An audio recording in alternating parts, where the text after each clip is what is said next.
Hello, hello. Welcome to Biblically Speaking. My name is Cassian Bellino, and I'm your host. In this podcast, we talk about the Bible in simple terms with experts, PhDs, and scholarly theologians to make understanding God easier. These conversations have transformed my relationship with Christ and understanding of religion. Now, I'm sharing these recorded conversations with you. On this podcast, we talk about the facts, the history, and the translations to make the Bible make sense so we can get to know God, our Creator, better.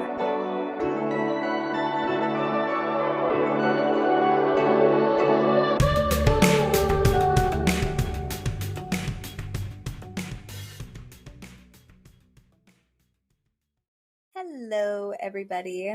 This is Biblically Speaking.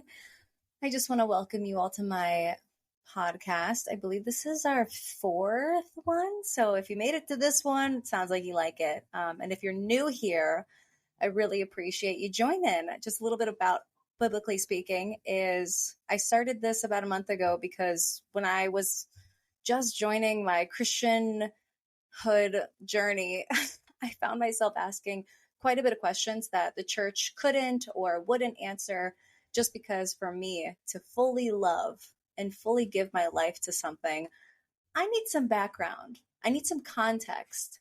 And if we're going to talk about Paul in church, who's Paul? Why is he writing letters? What's going on that these letters were such a big deal? I had questions, and I still do. So I wanted to love Jesus, but I had to know him first. So I started Biblically Speaking, where I am the confused and curious Christian. I have no talent here except for my questions and my confusion. So I find PhDs and I find theologian experts and I make them sit down with me and I make them answer all my questions. And my guests are amazing and they are so well read. And sometimes they're professors, sometimes they're pastors, but at the end of the day, they are people that know and study the word. So they can know the translations of Aramaic and Hebrew in ways that just make the word more fulfilling, because once you do understand the Bible, it just goes deeper and deeper, and so does the love. And once the Bible is accessible and understandable, so is God's love in a way that wasn't before. And I'm just going to tell you that there's no downsides to knowing God more and experiencing more of his love. So if you're listening, thank you so much for joining. If you've been listening, thank you so much for coming back. Thank you for sharing. I also just want to let everyone know that if you are following us on Instagram, I look at every single one of you that start following me. I mean, we're a very small account right now. I think we're at like 200 or 300 people, but just the growth over the last 10 days, I think, is since the first reel. It has been amazing. You know, these Instagram stats are crazy. I think we've reached like 23,000 people have at least like viewed or commented or shared or anything. I just like, this journey is to uplift God, to make him bigger and make me smaller. So this isn't really like a personal pat on the back or like a personal PR. It's more so just amazing that, you know, when God calls you to something, it's for a reason. And I just feel like, even if you're like hating in my comments, I love it. Thank you so much for just like having an opinion about things and sharing it. I thought that being public about your faith would be terrifying and cringy, and I'd lose friends for some reason, but I haven't. I've gained more. I've enriched my current friendships, and I'm just grateful that like God is allowing me to do this. Anyways, that's what we're doing. This week we're going to talk to Robert Miller, who is also a professor. And the topic is the focus of John. And John, not the Baptist, John the disciple. They are two different people. And my questions are, who's John? Why is he special? What's going on? Well, who was John before Jesus? Who was John after Jesus? Was there any special relationship between him and Jesus? You know, was he a favorite? Was he a least favorite? I want to know all of it. I want to know what John would look like if he was friends today. Would he be like a skateboarder? Would he be like a podcast bro? Would he be a business bro? Would he be like super granola? I want to know. I want to personify John. And then maybe one day I can act like John. I don't know. Anyways, thanks so much for listening. I swear I'm going to get these shorter. But also, if I sound really good, it's because I got a new mic. And I feel like my past couple podcasts, I was cutting out a couple of times. So sorry. Finally made an investment in a mic. Anyways, thanks so much for joining, and enjoy. Hello, how are you? Good. How are you doing? I'm doing great. Thank you so much for joining me. Today we've got Dr. Robert Miller on the call today, who is you know what, I'll just let you introduce yourself. Okay, I'll do that. I'm Robert Miller, as Cash has said, and I am an associate professor of religious studies at Mount St. Mary College in Newburgh, New York, where I teach a variety of courses. I teach Intro to Biblical Studies, Old Testament, New Testament, Gospel of John, Book of Revelation. Those are all in my discipline. Plus, I also teach some other things like theology of film, introduction to Christian prayer, world religions, and Beyond Narnia. It's a course on C.S. Lewis, which I created myself, which I really enjoy. That's amazing. So, yeah. Yeah, C.S. Lewis is amazing. So this is your life's work, or was this after something? Well, that's a great question because, when I was trying to figure out what I wanted to do, in high school, the last thing that I ever thought I would do was go to college. I hated school from first grade on. I was a terrible student. My dad told me, he said, you fail one thing, you're off the wrestling team. So that meant 70 was my benchmark. And so I have a high school transcript filled with 70s. And so I never thought about going to college until I felt like I was called to priesthood. I was called to seminary. And at what age was that? 22. I was a 22-year-old freshman. And so there I started studying something finally that I enjoyed, and that was studying about God and learning about God and, preparing for a life of ministry, which I decided against.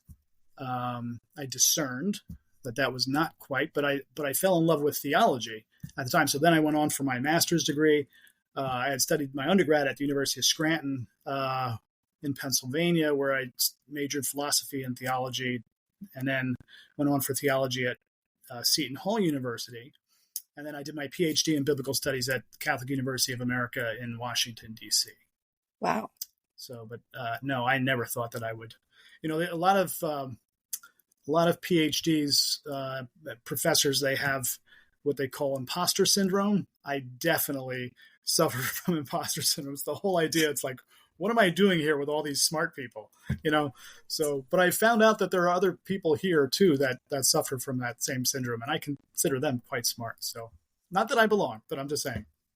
Hey, I think it's natural to have doubts, but you took a very unique approach to it. I mean, Christianity and film, introductory to prayer, C.S. Lewis, that's pretty far reaching. Yeah. Well, I really like the cultural aspects too, like some things like theology and film and Beyond Narnia, C.S. Lewis. I mean, we find God in all things and in all ways, right? So, what I like teaching about theology and film is that there's these ordinary movies, which people would not think are necessarily religious, and they're not overtly religious, but they contain that theme of Christianity, of the hero. What does a Hollywood Christ figure look like? And so I'll show things like Beauty and the Beast, or Sleeping Beauty is another great one from Disney. Then shows like The Truman Show and things like that. They have these really wonderful themes in these movies, which have a great message. And from that movie, then you can just use that as a springboard to talk about Christian theology. Wow. You didn't say any of the examples I thought you would. I thought you would for sure say The Matrix, with like the chosen one. Yeah, that's certainly a possibility. That's along the lines of Superman too. It's a. Oh yeah. Yeah. So, but there's tons of movies that you can bring into there. So, I try to keep them interesting, and absolutely. And I love that you're taking a very covert way to Christianity rather than like, starting with Noah or, the Passion of the Christ, those are in your face Christian. And I would argue those are some of the better Christian movies compared to some of the other ones out there. But I think that is good practice to kind of see the story of the hero and Christ as the hero and more things. I mean, arguably some more Christian music that isn't in your face Christian, but still is worshiping someone and is a love song. Some of the Right. better Christian Yeah. songs. Yeah. And what's the Song of Songs? It's it's love poetry at its root. Yeah. And it doesn't mention God, but it's all about God at the same Yeah. time. So it's really beautiful. So I love that intersection between theology and culture and things like Yeah. that, and That is spirituality. amazing. And Yeah. Revelations. I mean, that is a whole other podcast that I may or may not drag you back for because that's a whole, We'll I see have, how this one goes first, right? right. Yeah, we'll see. Bruno's still out. But oh my gosh, Revelation in itself. I mean, I spoke to a pastor in Southern California and he was talking about Revelation is one big revelation that God is, everything within that book is really just to bring heaven down to earth. But I think that a Exactly. lot of people get caught up in the plagues and the fire and the Antichrist. I mean, I definitely do. I used to have nightmares about it as a kid. Yeah. Yeah. It's there's so many different ways of interpreting the book, and I think they each have their own benefit. I just think that some are probably more legitimate than others. But I think you always kind of want to begin with, okay, what was the author trying to say? Let's just start with that. What was the Yeah, symbolism he was using? What was the imagery? What's the literary form that he's writing in? You know, absolutely. and just begin with that before we start coming up with a date for the end of the world. So, Yeah, yeah, yeah. I absolutely, another conversation, but just sure, kind of on that same topic of who is the author, let's talk about John. sure. So you Um, specialize in John mostly from the wedding in Cana, or yeah, my doctoral dissertation was on Jesus's response to his mother at the wedding at Cana. which is So, quite controversy. yeah, well, I'll tell you, when I knew I had a dissertation, um, I was translating John from the Greek, and I said, well, let me see, because there's no verb in the phrase. In the Greek it says tiamoi kai soi, and there's no verb there, right? So I was just curious. I looked at an English translation and said, oh, okay, what does this one say? And that one was different. I looked at a third. I go up to 12 different English translations, and all of them had a different translation. And just for a So, little bit of context, do you mind just overviewing what exactly the verse you're translating? yes, it was uh, verse 3 says, it's when the wine ran short, right? And then Jesus' mother says to him, um, they have no wine. That's verse 3. They have no wine. And Jesus responds to her with this Hebrew idiom, which is mali valak in the Hebrew and timoi kaisoi in the Greek. And he says, literally, what to me and to you.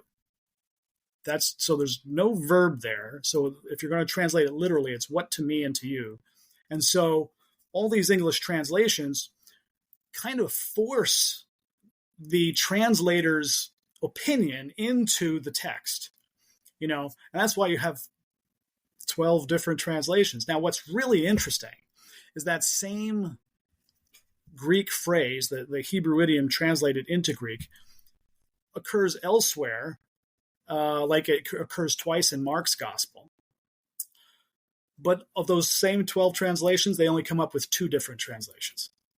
So it's very interesting how controversial the wedding at Cana has become with the translation of that Yeah, Hebrew absolutely. idiom in John 2:4. Yeah. In John 2:4, I almost want to bring up the verse, but this is the verse where he kind of refers to his mother as woman.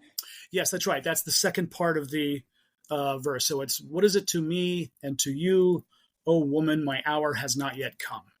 So he Right, refers to his mother as woman. And I think that a lot of almost English speakers in the English translation is why is he speaking to his mother that way? right. But see, we're reading that as 21st century, Americans. It's not Absolutely. not derogatory at all. It's quite respectful at that time. And if you look at the John's Gospel, you see he refers to all women that way. Woman at the well, refers to her as woman. So Would that be it's like a not, modern day equivalent of like ma'am? yes, Okay. exactly. Yeah, see, context matters. Absolutely, it does.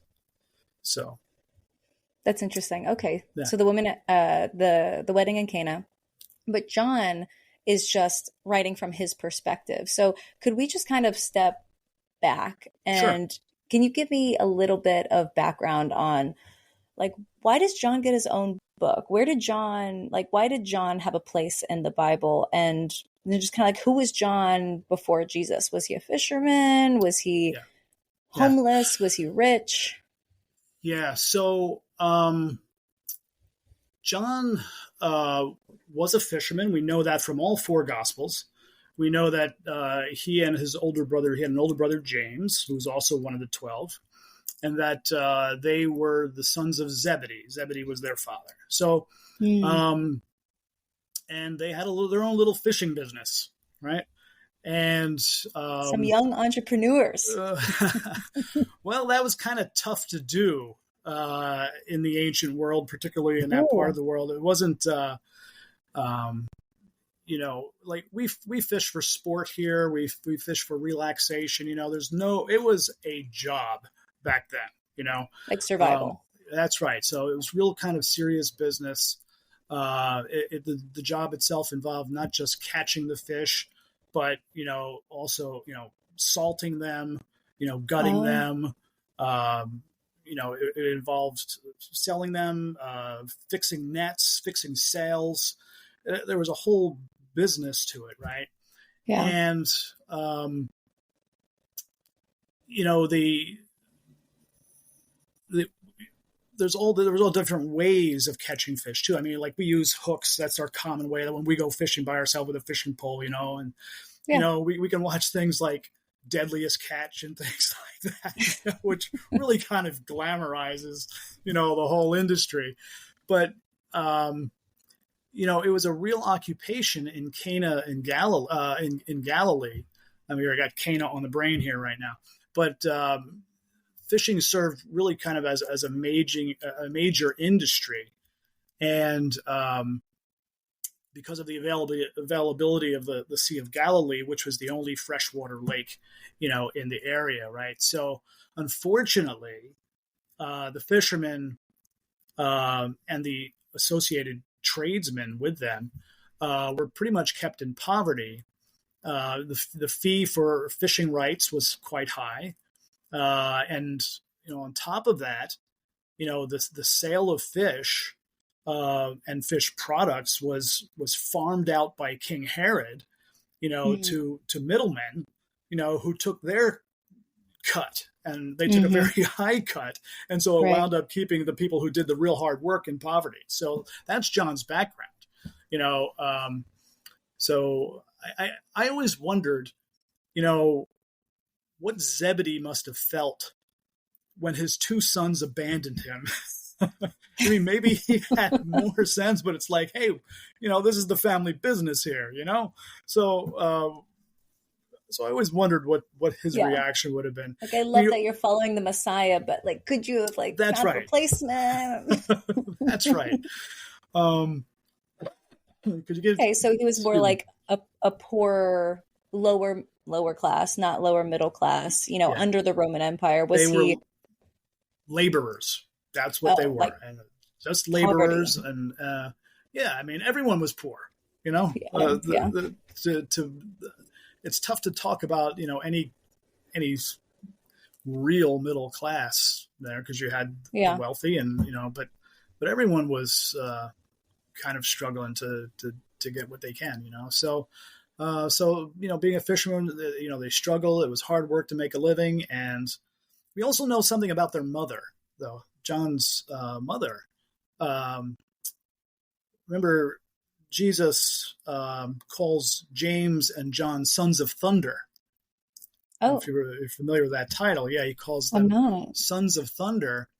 And a lot of people say, well, that's because they were strong, powerful men, kind of thing. But there's this one scene in the Gospels and occurs in two Gospels. And in one of them, the mother of James and John goes up to Jesus and says, when you come into your kingdom, I want one son at your right hand and the other one at your left hand.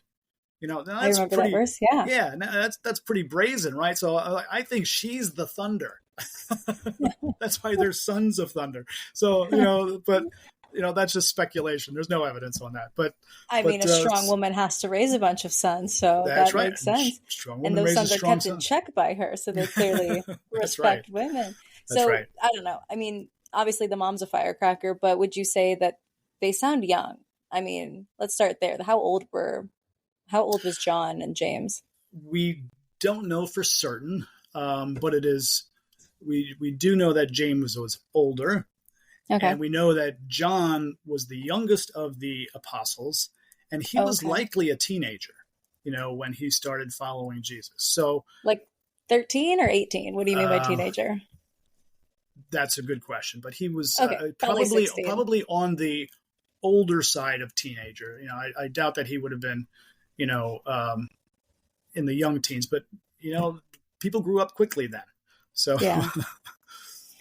Okay, so a teenager leaves his home with his brother and starts following the Messiah. So somebody that comes up is performing miracles. Did Jesus perform miracles to kind of get them on board, or what was their first interaction with Jesus? Well, that's a good question about why does Jesus perform miracles, because the Gospels really give two different answers for that. In the Synoptic Gospels, which are Matthew, Mark, and Luke, remember there's this one scene where it says Jesus. I'm sorry, what does Synoptic Gospels mean? The word synoptic refers to the Gospels of Matthew, Mark, and Luke. Mm-hmm. Those three Gospels, because they tell basically the same story with some differences. Like, for example, there are the infancy narratives are found only in Matthew and Luke, right? Of Jesus being born. Right. But Matthew and Luke tell very different stories, right? Mm-hmm. So the whole idea of the Magi, that's in Matthew's gospel. It's Joseph. That Matthew's gospel is where Joseph is having dreams, and he knows to take the child and his mother to Egypt, and he knows when to return because of the dreams.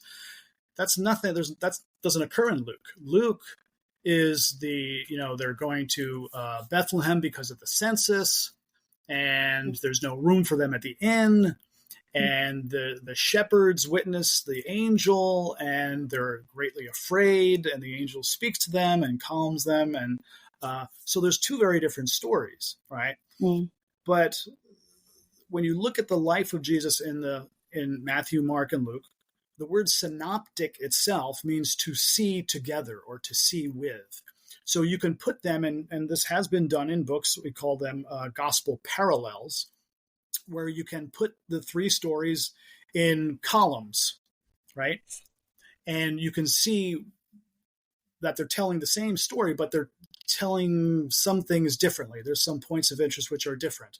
And you can see that in John's gospel as well, because there are certain stories that, such as John chapter 6, which that story of the feeding of the 5,000 occurs in all four gospels, right? And that's very rare that happens. Yeah. So when you look at the synoptic gospels, Matthew, Mark, and Luke, there's one story where it says Jesus went, but he could perform no miracles there because of their lack of faith, right? Mm. So in some context, the miracles are performed based upon faith. Whereas in John's gospel, he doesn't use the word miracles, he used the word signs, right? And that word signs really has a deep meaning in Judaism, because it really kind of recalls the Exodus and Israel's salvation from slavery, right? Yeah. So the signs are performed not based on faith, but to bring people to faith. In fact, John even makes that statement at the end of his gospel. He says, now Jesus did many other things that are not written in this book, but these have been written so that you may come to believe that Jesus is the Christ, the Son of God, and that you may have life in his name, right? So So, why does Jesus perform miracles? Well, it all depends on who you're reading, you know.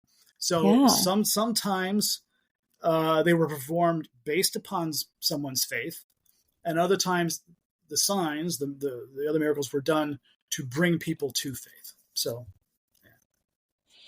I absolutely know what you're talking about. I feel like, yeah, a lot of times it is because of your faith. The woman that touched just the hem of his coat, yes, or the man that sent his soldier to, talk to Jesus to heal his sons. But that's right. then again, you have women at the well who has no idea who Jesus is, but here he is telling her all about her life, and she has faith Right, in that.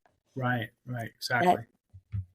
so it sounds like the perspectives from every gospel matter. Just the way that Matthew, Mark, Luke, and John viewed Jesus individually, they all differed.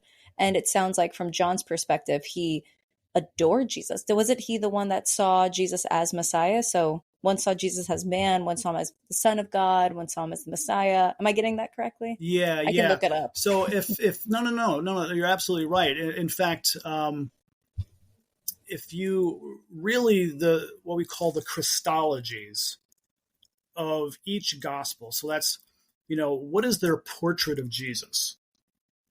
What is their portrait of Jesus? How is he portrayed?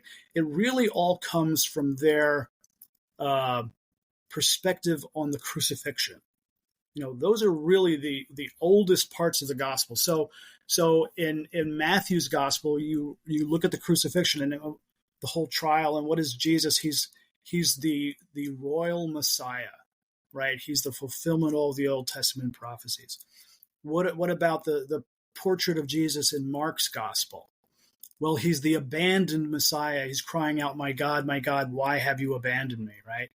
Then if you go to Luke's gospel, um, what's the portrait of Jesus on the cross? He's the forgiving Jesus. He's the merciful Jesus. He's the Jesus telling the good thief, as we call him, I assure you, this day you will be with me in paradise. And he as they're mocking him, and he says, Father, forgive them. Those are only in Luke. Those Wow. passages, and then what happens when you come to John? What's the portrait of John, or the portrait of Jesus in John's gospel? He is certainly divine. Um, he is he is the Messiah who is always in control. And I always there was a Budweiser commercial. I'm going to make this really simple. But many years ago, probably back in the 1980s, there was a Budweiser commercial with this one dog, and the dog's name was Spuds McKenzie, right? And the dog, of course, in a beer commercial, it was surrounded by beautiful women. This dog was, right? And the whole point of the commercial was to say that he's a party animal, but he's always in control. And I'm like, that is the Jesus of John's gospel.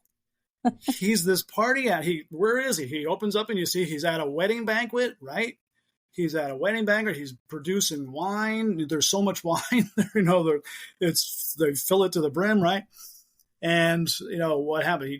Multiplication of loaves. There's 12 baskets left over, right? But what happens? This is the key to understanding the Jesus in John. He's in control of all the events of his life, right? He is on trial before Pontius Pilate.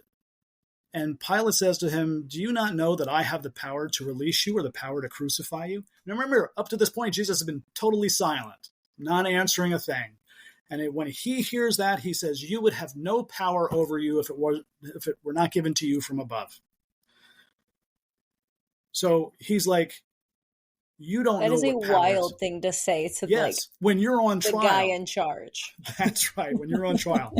And when does Jesus die? He doesn't die until he says it is finished, right? He's in Wow. control of everything right up to the very moment of his death. And so that's the Jesus that is portrayed in John's gospel. He's alive. He's with it. He is God become man, and he is in total control. You want to know what do you take out of that? It's like, okay, my life is madness, right? But God is the one that's in control, right? So this picture that you get from John of Jesus is very reassuring.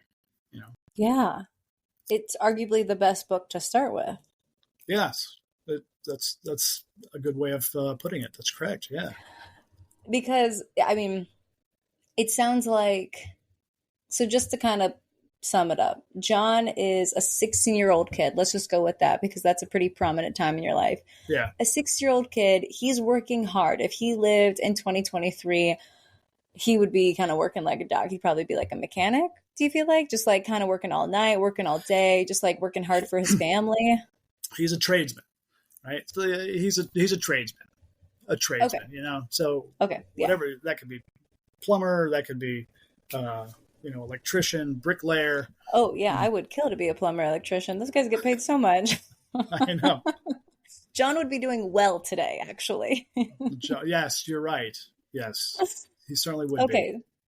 So he's very young, he's working very hard, he's skilled, and he meets Jesus with his brother, and Jesus performs a miracle for them? Or how does Jesus kind of, I don't want to say convert, but kind of get him on his team? Oh, well, it's all the result of John the Baptist. We can thank John the Baptist for that, because who is not the John we're talking about. No, he's a different John. That's correct.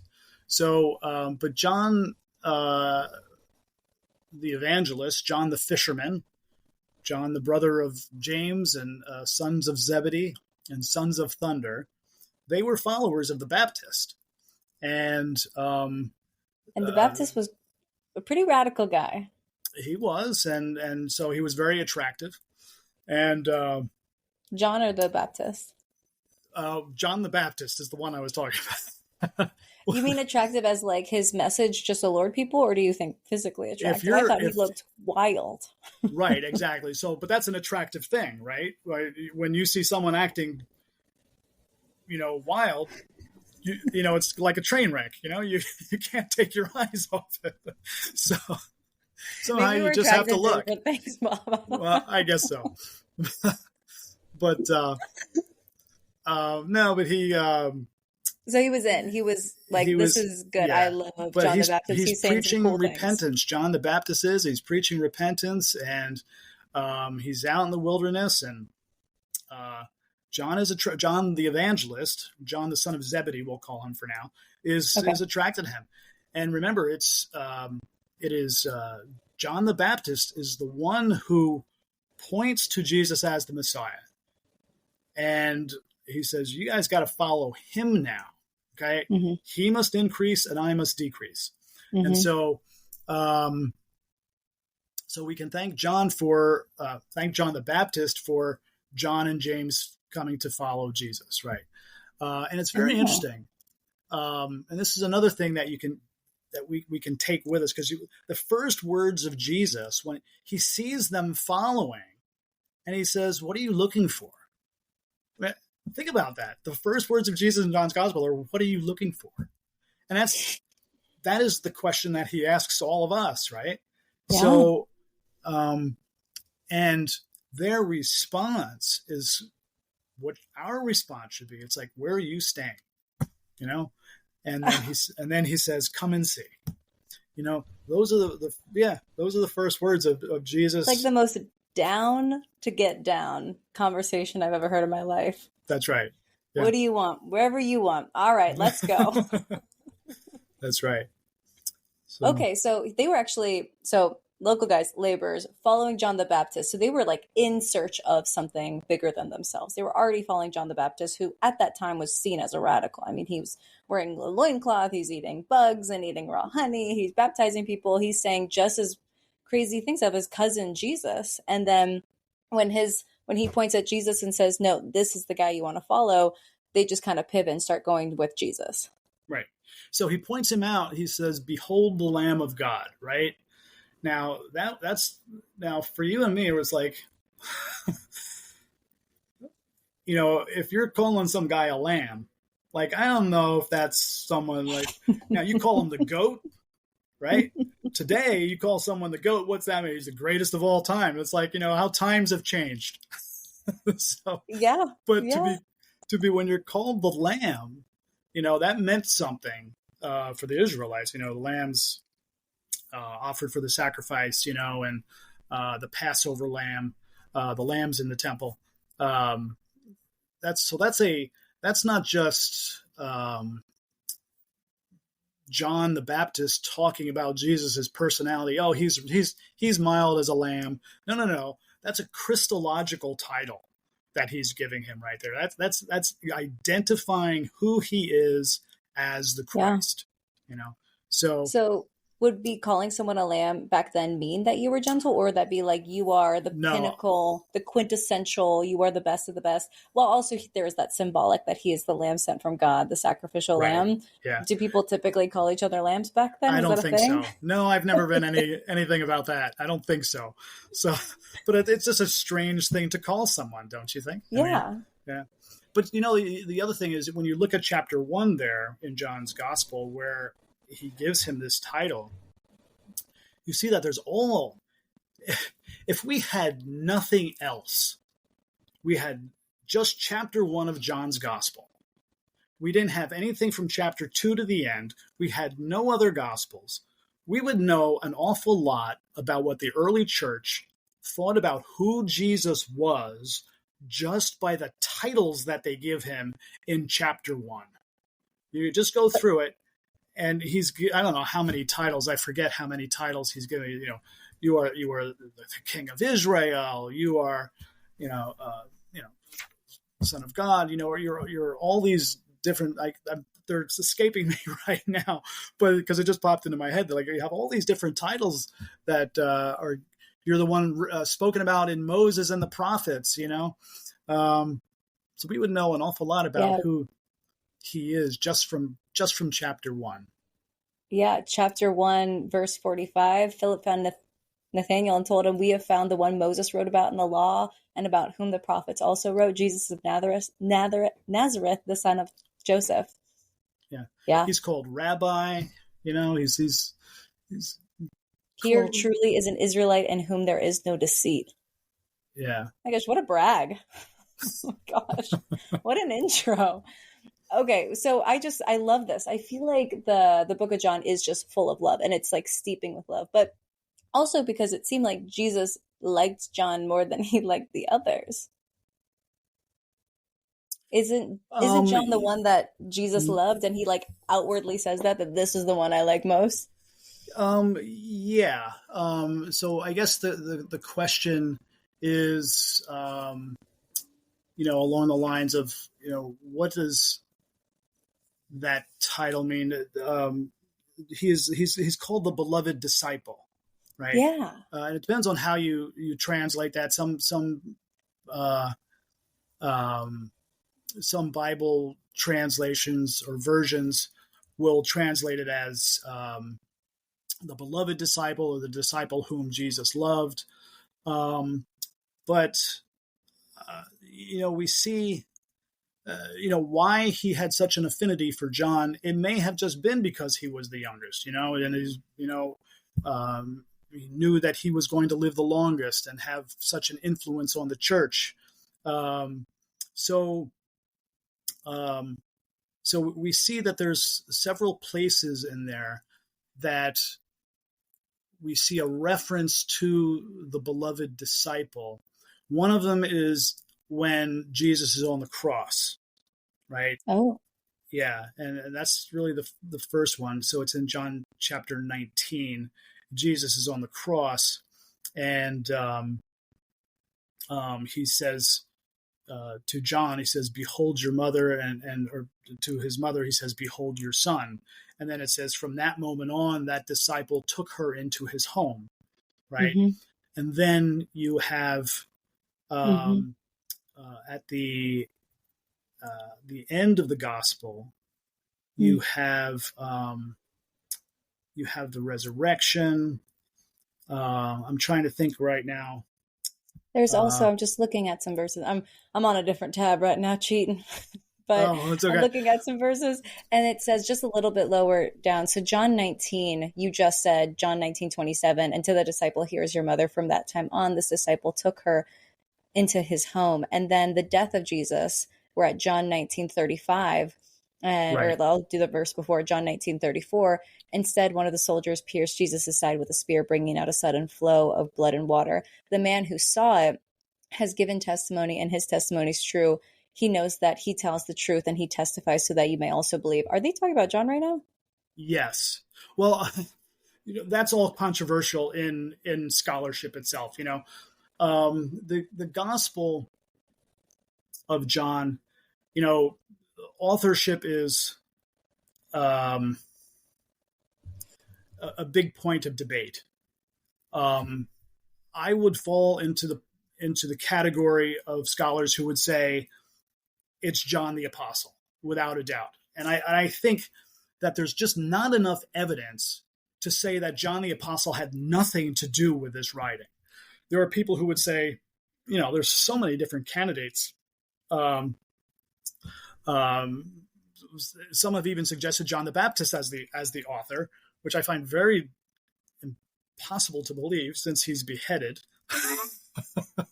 but you get scholar, these people get published, which is, I guess, the whole key. But I guess that is the question. Is the beloved disciple has to be one of the 12, and I think it only makes sense that it's John. Certainly, tradition, a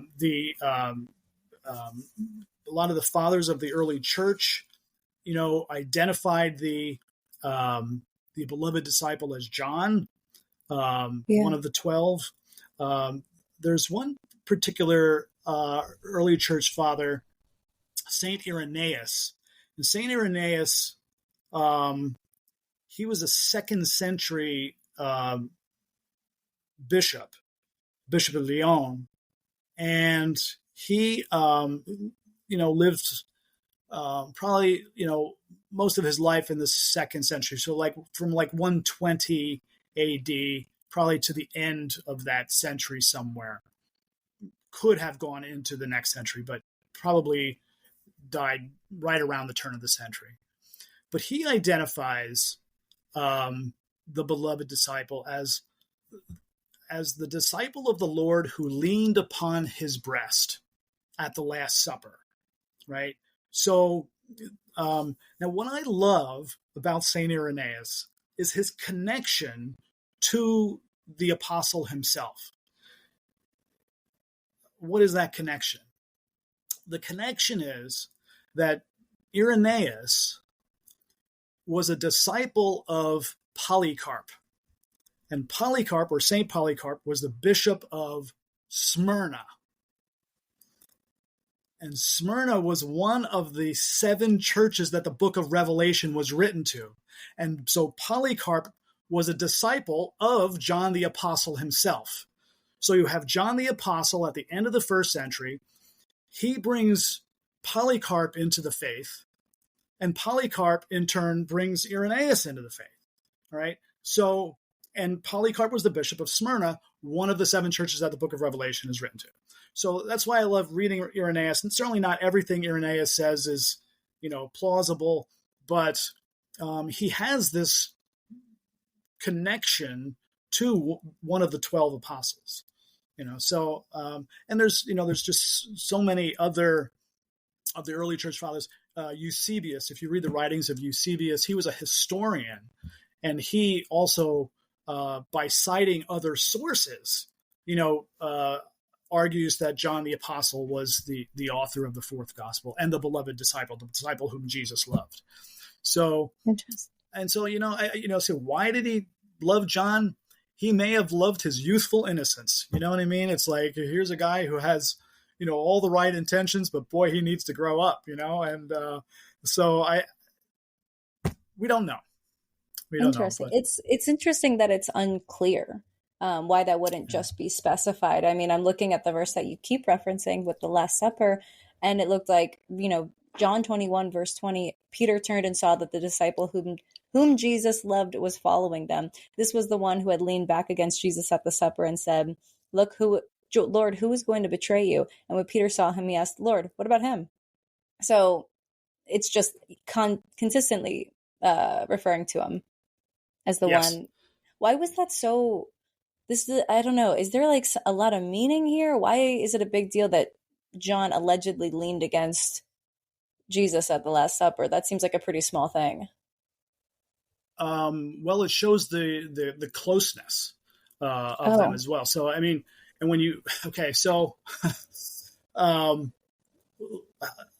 you know, if we get a table for 12, you know, I mean, we're sitting, with the high tables and chairs, and, we're all given our space, right? Because you don't want someone who's, left-handed sitting to your right, all this stuff, we want our space. But in the ancient world, the way they would have eaten dinner, supper, right, would have been, sitting on the floor, maybe with some cushions or something like that, and reclining on one elbow, right? So if you're reclining on your left elbow, you'd be eating with your hands, with your right hand, right? That's the traditional way. So now think about it. If John is to his right, to Jesus' right, John is already leaning close to Jesus by leaning on his left elbow. Okay, so he would have been right in the proximity, right close to Jesus to be able to do that. So, but remember too, what was the request of the mother of James and John, right? To have one sit on your right and one sit on your left. Yeah. So, so John was definitely to Jesus's right. We don't know if James was to the left or what, but John definitely was close, and so that was definitely a sign of affection, a sign of favoritism. So it's good. yeah, But absolutely. that story that you bring up about John, about Peter turning and seeing the one who reclined on Jesus's chest and says, "What about him?" Right? If you read that, do you have it in front of you? I do. Yeah. Okay, So, read that passage. It's a great yeah. passage. Okay, I'll do a little bit before and a little bit after. So we'll just start at, John 21, verse 17 to 22. We'll do that. The third time he said to him, Simon, son of John, do you love me? Peter was hurt because Jesus had asked him the third time. Do you love me? He said, Lord, you know all things. You know that I love you. Jesus said, feed my sheep. Very truly, I tell you, when you were younger and you dressed yourself and went where you wanted, but when you are old, you will stretch out your hands and someone else will dress you and lead you where you do not want to go. Jesus said this to indicate the kind of death by which Peter would glorify God. Then he said to him, follow me. How does Peter die? Peter dies by means of crucifixion as well. Ugh, Yeah, doesn't he? Only he is upside down. I was about to say. Yes. Ugh. Okay, so still talking about Peter. Oh, yeah, go ahead. In John 21, it's after what you read, right? So you read that part about Peter being reinstated. Because remember, Peter denied Jesus 3 times. And so 3 times now he's being brought back in. Jesus asked Peter 3 times, do you love me? Right. So he's kind of like reinstating Peter. And it's right after that, because he says, follow me. Right. That's the last thing he said. And then you have this encounter with Peter and the beloved disciple, right? Beginning in verse 20. Right. Yep. Peter turned and saw that the disciple whom Jesus loved was following them. This was the one who had leaned against Jesus at the supper and said, Lord, who's going to betray you? And when Peter saw him, he asked, Lord, what about him? And so Jesus answered, him? It doesn't say, what about John? What about, what about him? It's like talking about me right in front of my face kind of thing, but he says, what about him? And Jesus answered, said to him, what if I want him to remain until I come? What about that? What are you going to do? Right. So it's funny if you think about how this interaction is taking place. And he says, what concern is it of yours? Just follow me. right? Yeah. So the word spread among the brothers that the disciple would not die. Now, how do you get that? I mean, but Jesus had not told him that he would not die. Just what if I want him to remain until I come? What concern is of yours?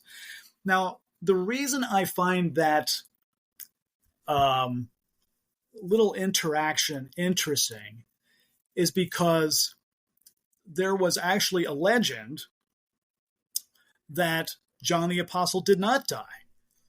What? It's an apocryphal story, so it's not true. I don't know of anyone who believes it. But it's especially interesting that there was this legend that John was given the same privilege as Enoch and Elijah, that he was taken up into heaven like Enoch and Elijah was. But there's no evidence for this. And like I said, it's really just a legend that no one really believes. But, your question, what was John's cause of death? Well, that wasn't it. there was, so I think that there was the fact that there's this interaction between Peter, Jesus, and John, and this belief that comes out of it that he would not die, and then somehow after John does die, this legend, this apocryphal story comes about, which said that he was taken up into heaven like Elijah and Enoch. So Is John's death recorded in the Bible, or no, it is not recorded. So what we have is historical evidence of the early church fathers, martyrologies, and things like that, which would be, we know of the 12 apostles that 10 died by martyrdom, right? Judas took his own life, so that's 11. And then we have John, who is likely the only one to have died of natural causes. Now, there's another story about John and how he came to be exiled. Now, he was certainly arrested. He was brought from Ephesus to Rome. He stood trial. And this is after Jesus' death? Yes, this is after Jesus' death.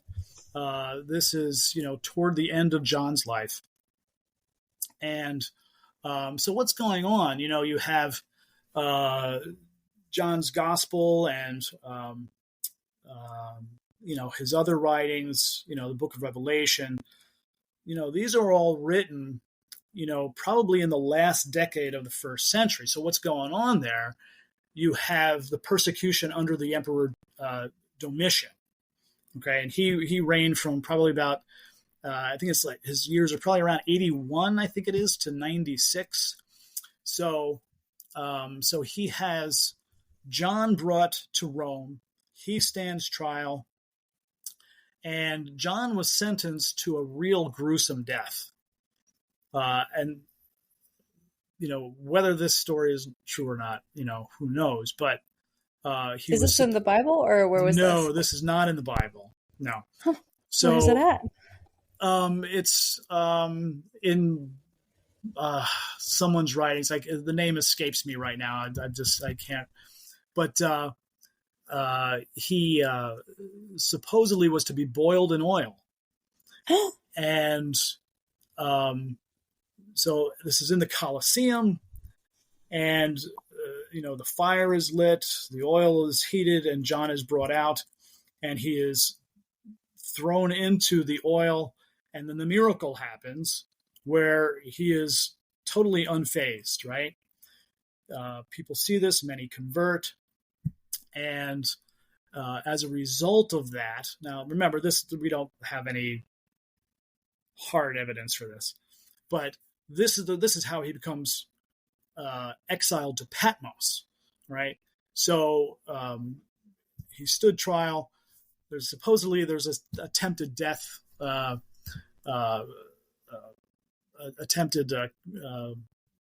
scene of martyrdom, but even so, he winds up on Patmos, and that's where he has his vision of the apocalypse.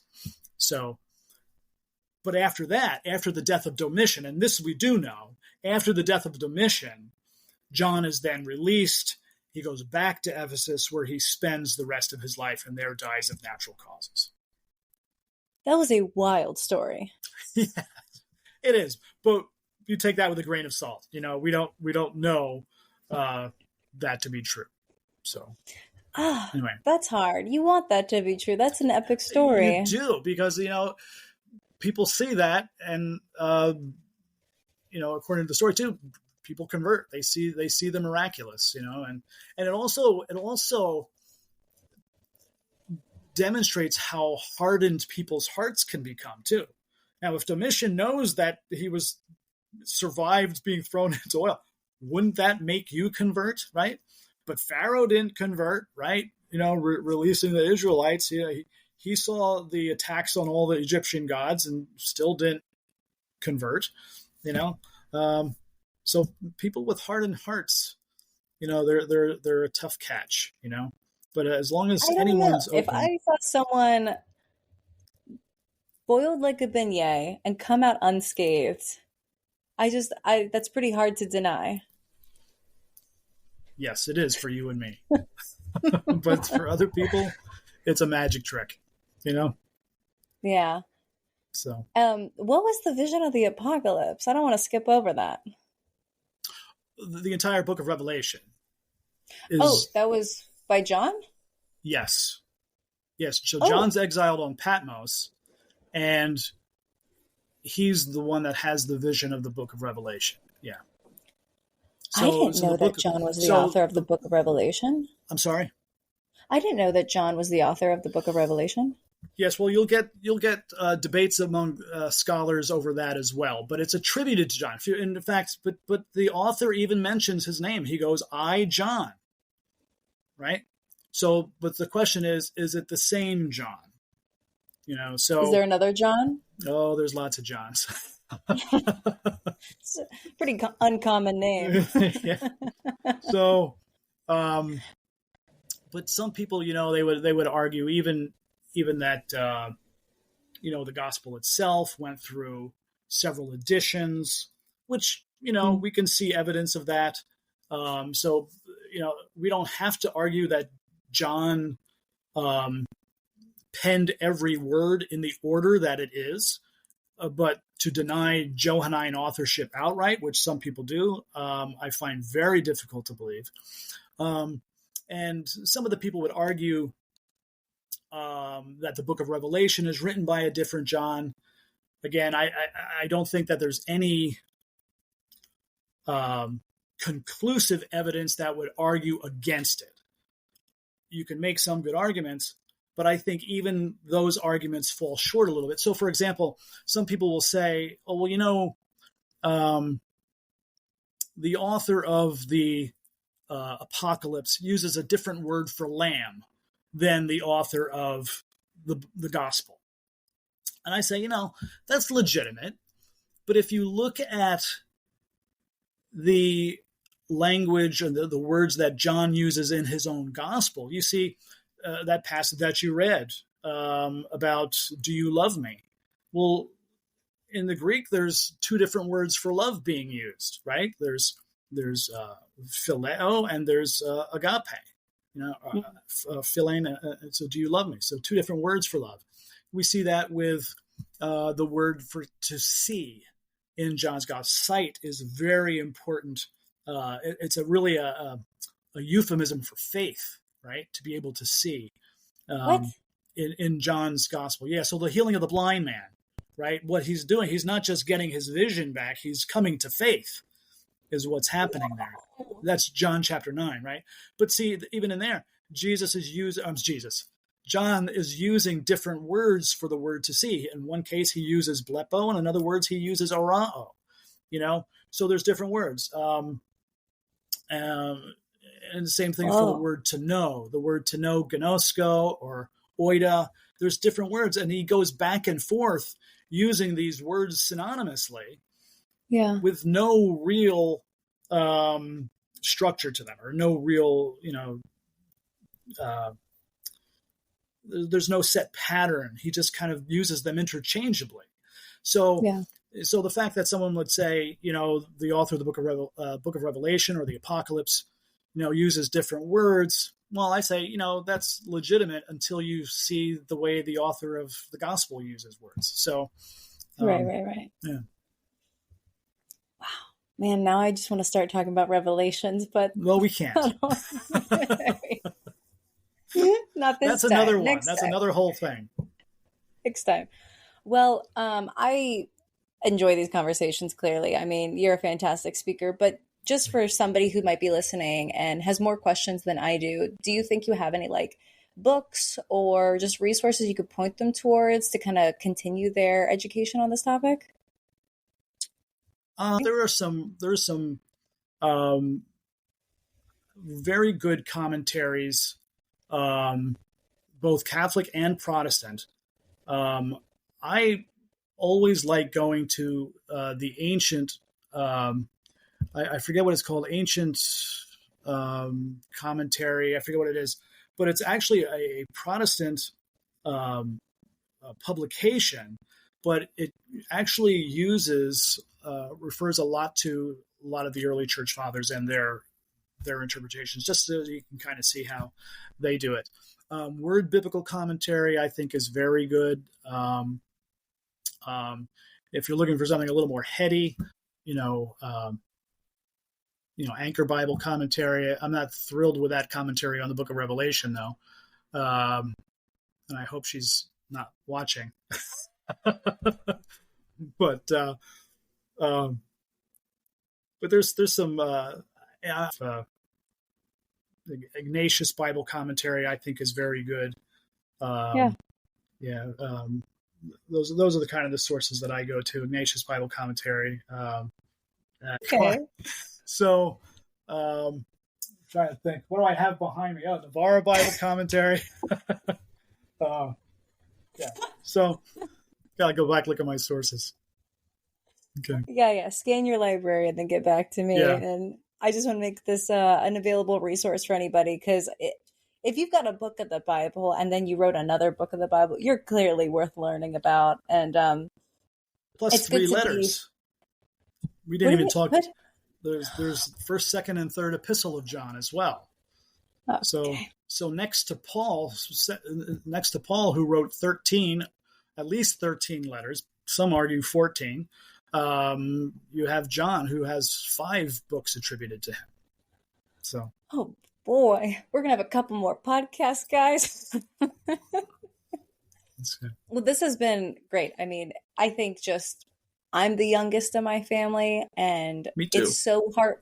Oh, look at that. It's so heartwarming to know just like the love that God has for the youngest, the most curious, maybe even, I don't know. I want to believe that John was a little silly. Just, he kind of got the better end of the stick. He didn't get crucified upside down. So you can think that he lived a good life and he avoided being boiled. So, I would like to think that I'd be friends with John if he was alive today in 2023.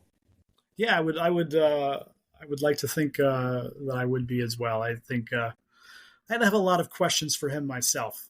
So yeah, he seems like a bit of an activist if he's this involved in the Bible. I'm not going to lie. Right. So okay, it's great. Well, I appreciate your time. I hope that you come back because I still have more questions somehow, and I just appreciate your insight. You're a great speaker, so thank you so much. Thank you. Again, I appreciate your inviting me to be part of this conversation. It was great. Thank you so much. Nice meeting you. Nice meeting you too.